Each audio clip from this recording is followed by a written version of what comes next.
talk about the names of the writings in the Newer Testament. The quick takeaway here is that the 13 letters attributed to Paul are all named according to the intended recipient. Of the remaining 14 writings, most were named according to the presumed author, but presumed is the key part here. So let's start with Paul's letters, since that's the easy part.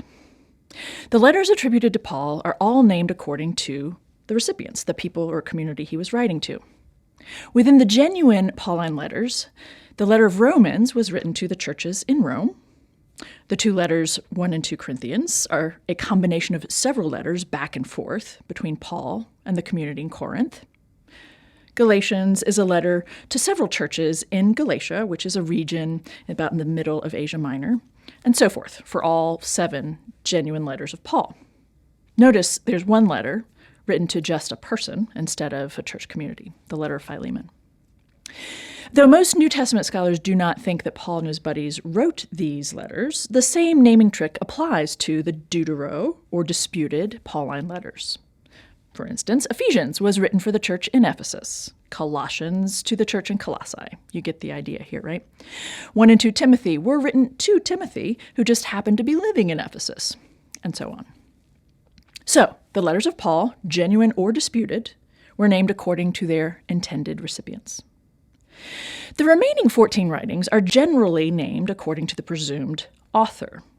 When it comes to the Gospels, for instance, the 4 versions of Jesus' story, Matthew, Mark, Luke, and John, we actually do not know who wrote them, so it's really hard to say that they're named for their writers. What happened is men in the early church tradition named them according to the main focus or associations they could see in each. So, for instance, Matthew's gospel is the most Jewish, if you will, of the 4. One of Jesus' disciples, Matthew, was a Jewish tax collector. Luke's gospel is quite Gentile-friendly. The name Luke is definitely not Jewish and is associated with the Pauline tradition. Paul's mission, as you know, or maybe you don't, was to the Gentiles specifically.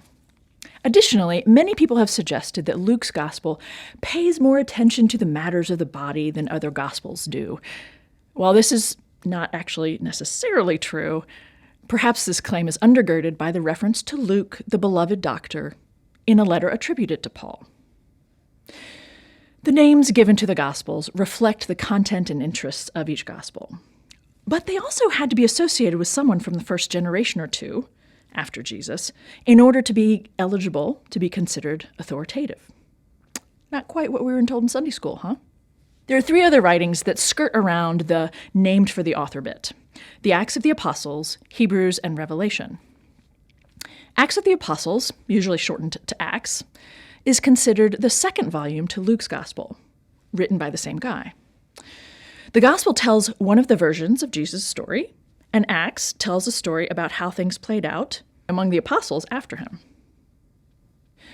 The book of Hebrews is named according to the Pauline naming pattern. It was written for Hebrew people in general, or at least it's engaging Hebrew ideas quite intensely. Some people have argued that it was written by Paul as well, though that claim doesn't hold much water. Much like the Acts of the Apostles, Revelation is simply named according to what it is.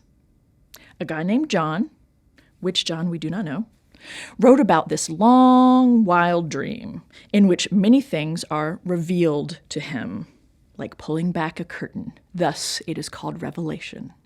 It opens with the words, "an apocalypse of Jesus Christ," and it does indeed conform to the characteristics of apocalyptic literature. Perhaps people should be calling it the Apocalypse by John, but you get the point. All other Newer Testament writings are named according to the tradition of who supposedly wrote them.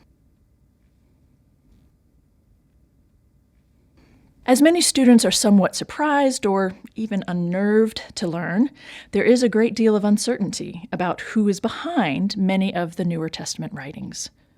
But hopefully now you have a better sense of what the names of the books communicate to us.